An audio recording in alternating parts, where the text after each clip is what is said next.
Welcome back. In this video, we'll share how to get data into SAM by adding families and child records. We'll explain cases and important fields of mention and make sure you know how to add a new case when clients come back for services.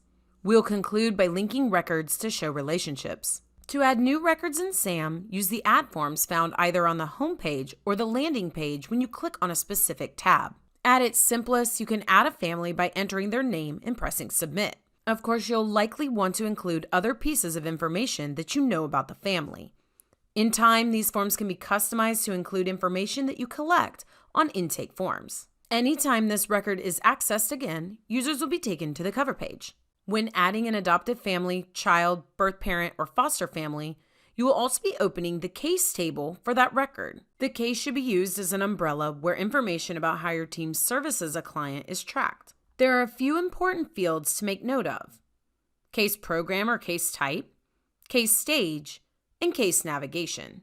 Case program or case type distinguishes the service provided to the client. Case stage defines where the client is in your process, like inquiry, application, home study, matching, or placement. Case navigation allows users to toggle between cases when a record is or has been served more than once. When clients are serviced by multiple programs or come back to get services again, users can add a new case. Your team will enter details pertinent to the new program the client is participating in and press Save. With SAM, users can track many types of relationships. Some of the most common will be linking your team to the client's case and adding placements or adoptions, linking the triad families, children, and birth parents. To connect team members to the case, establish fields that identify that person's role, like case coordinator, social worker, or home study writer. Click Edit to connect the team member's person record. Remember, your team and others that support clients should be added as persons or organizations accordingly.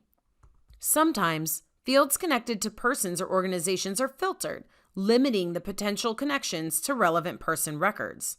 Once connected, you can access that person record by clicking their linked name. When you're ready to connect families and youth, you'll add a child's record, then use placements or adoptions to link families and birth parents. Adding child or other records will be reminiscent of adding a family. Placements can be added from the sidebar. For foster care or temporary placements, use placement records to connect families and youth. For adoptions, use adoption records. Search and select the family or birth parent and add other details to start the record. After being saved, users can make adjustments by editing the record anytime. This is a great time to create some test records, putting into practice what we've shared to build muscle memory.